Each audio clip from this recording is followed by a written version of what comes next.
Kia ora everyone, I'm back again with some more LEGO spooky releases, and this is actually a set that released this year, which makes it feel that much more special. This here is set 31167, The Haunted Mansion, which released in August of 2025. The set here contains 736 pieces in total, and about 5 minifigures if you're generous. The set here retails for $90 USD before tax, converted into NZD that should have made this about 155 NZD for me, but the actual price that LEGO set this at has been rounded up just slightly to 160 NZD, which I found out is actually cheaper than our neighbouring Aussie prices. And this surprised me, I guess because it's an unlicensed set, the set is just at a default price of say 120 NZD at stores like Kmart and the Warehouse for us here in NZ, so a little PSA for any of you who are interested in this set.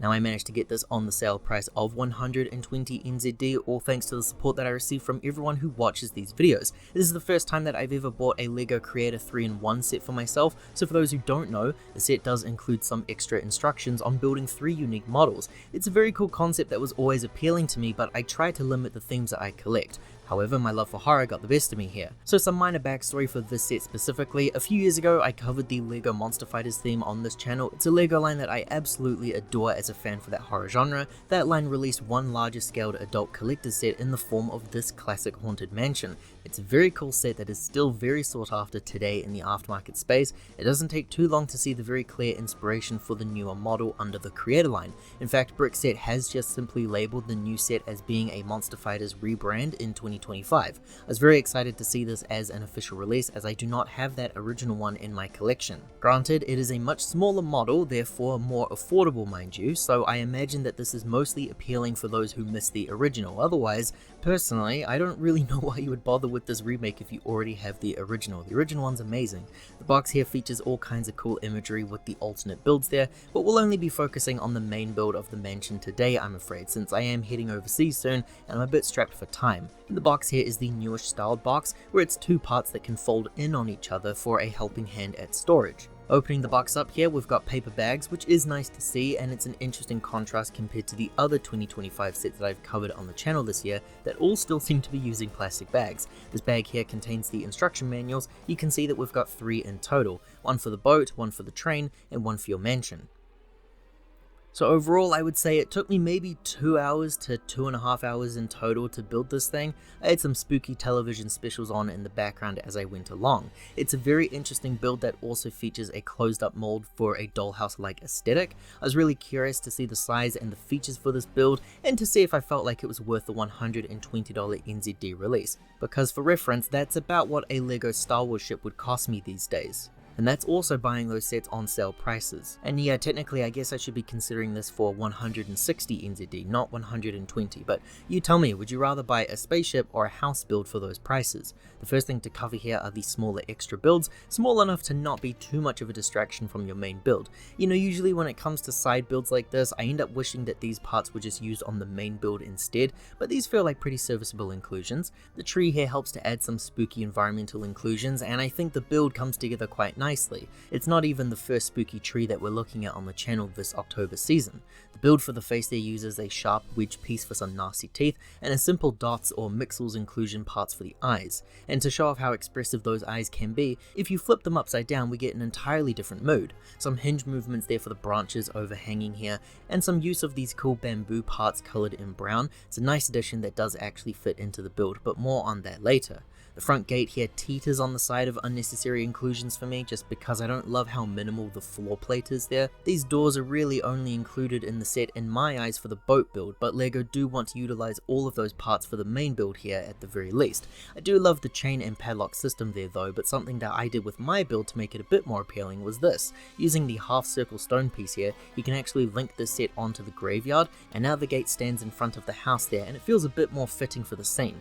By no means perfect since it doesn't actually connect onto an extending gate, but I prefer my builds to be connected to the main thing. I always have, just personally speaking. And speaking of connecting, the tree here does actually have a plot of land that has been intentionally designed to hold the tree in place. And as for the main build, this is what the mansion looks like when it's folded up and closed. This was the main feature that I was the most curious about because I didn't see too many images with the set folded in like this. It's a fine feature, but I think the LEGO Group want you to display the house more opened like this. We know this to be true since a lot of sets these days do have opened backs. When closed up, the house has a very thin Tim Burton feeling towards it. I do really like that for my displays, but unfortunately, what happens with sets like this is that once they can fold in and open up, there's always going to be one style that feels a little incomplete in comparison. The build here ends up feeling like entire chunks are missing. It's mostly noticeable from the front section here. You can see that the wall suddenly becomes 3. That's where we start to lose some of our build, like the front porch there. It does hold quite well and it can be moved easily. The front porch there becomes 2 sections with only one having a valid walkway. I'm not complaining though, these are just the funky things that happen when a build incorporates play as well as display. I am all for it though, honestly. Now the back of the house becomes really interesting. That back wall becomes 2 side sections, but more on that as we go. Taking a look at the front view here first, the graveyard is a very simple inclusion that, similar to the tree build, just kind of adds a bit more of the horror vibes towards the overall scene. And get this, LEGO want you to place the tombstone piece in between these studded sections here. It was always seen as an illegal move and just a big no for sets when I was growing up, causing stress in between the bricks. It works though, it's just always a surprise to see. The set also features so many of these great wooden planks. Sometimes LEGO will use a sticker for this design. It's always baffled me when the print does exist. It's a much better inclusion as well. You get many of them here too, and they make for some really great parts for customs. And I really love the architecture design here of using telescopes and ingot pieces which help to complement the column parts. It's just aesthetically very pleasing to see. The cobblestone-like pathway features some parts there to make it appear as though the grounds have been cracked. Also really cool when they make layered builds like this. And I'm always an advocate for multicolored designs which help to add a nice layer of detail, but I can't remember the last time I built a set using these brick pieces where you're intended to have them facing the other way. It means that the stone brick pattern is used for the interior space instead, which is a bit strange to see. Now the top roof section here uses some of the older style build techniques, which felt fitting for the Monster Fighters theme. It was kind of like I was back in the 2010s. I will show that I did assume going in that these were going to be modular sections, very easy to remove for your playability inside, but no, they're actually built into the model and they're intended to just remain in place. If you remove them, you'll cause breakage to your set.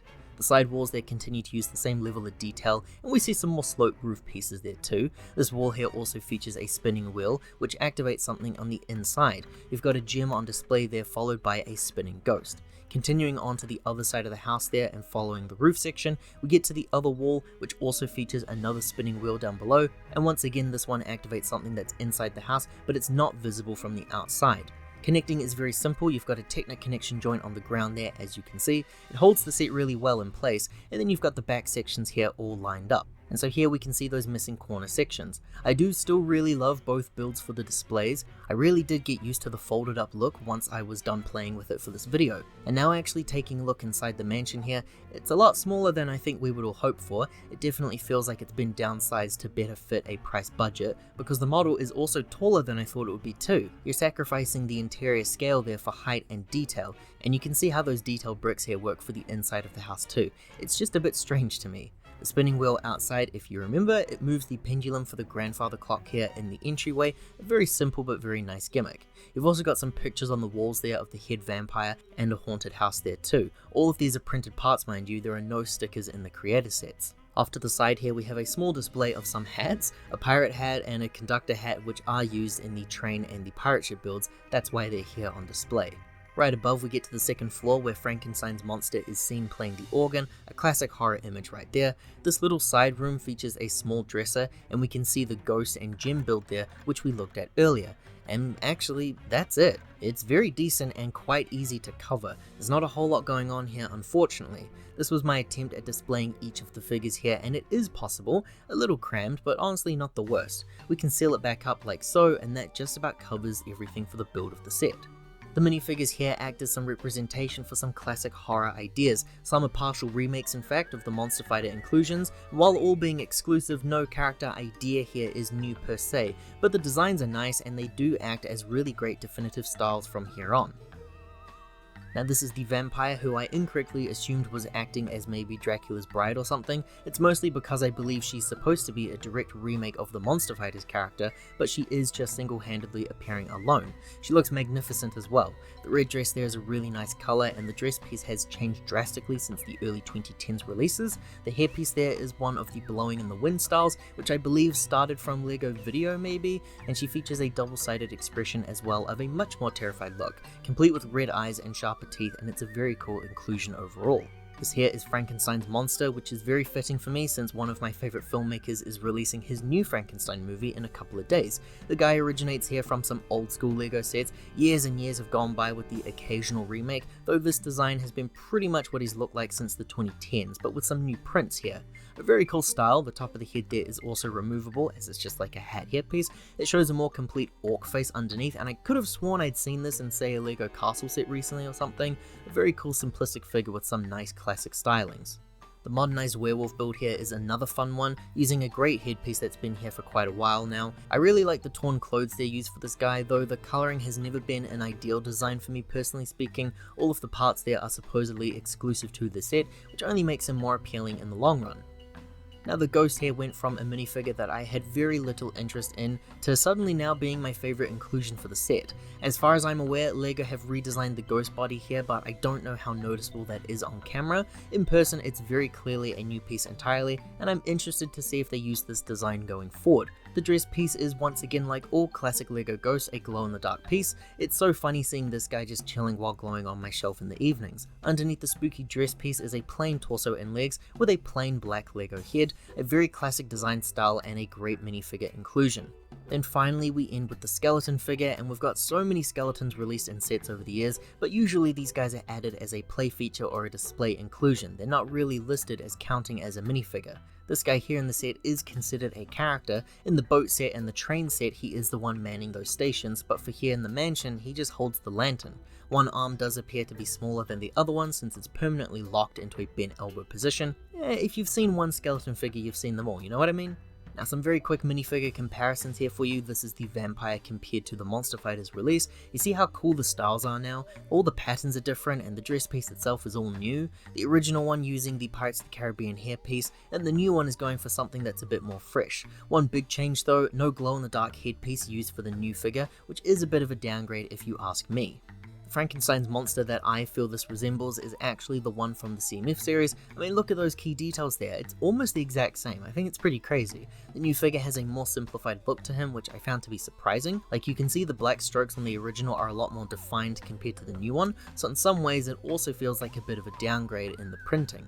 This here's the ghost compared to one from the Scooby-Doo sets, which does use the same piece as the one from the Monster Fighters line anyway. You can pick up on the detail changes here a bit more. The mold is wildly different in hand compared to the original one, but looking at it from a front view here, the biggest change I see is that the dress doesn't reach the figure's toes on the original. Very interesting. The back hood also appears as a different mold. The original one has a bit more of a pointed out look, whereas the new one features a more subtle design. But one of the best things that they do have directly in common with each other, they both glow in the dark, thankfully. The instructions here for the set are included in 3 booklets. Like I've said, you've got 1 booklet per build. The alt builds there require you to open every bag as well and just go from there. The back of the manual here shows the set all complete with no advertising. The same can be said about the boat set. Both of these feature the same level of design detail. I also wanted to show off how long these booklets are in comparison to the mansion, the train being just 79 pages in total and the boat set being 95. Now the mansion here actually has you building with the numbered bags in order.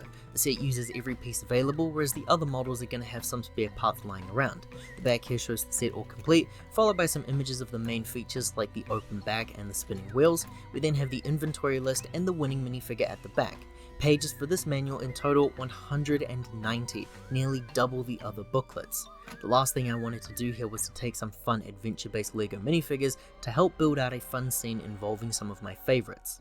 Overall, I really love this Lego release, especially for that sale price. I think Lego should be doing more remakes of the nostalgic sets like this under the Lego Creator line. Many people missed out on that original release, and builds like this are a great compromise solution. It was really fun putting this thing together for the holiday season, and it looks really great on my display with everyone else put alongside it. I hope we get to see some more remake ideas like this in the future. Thanks for watching everyone. If you enjoyed this look at a spooky LEGO Halloween set, liking this video here and subscribing to the channel does help to support more videos like this one in the future. Ka kite anō, take care, hope to see you all next time.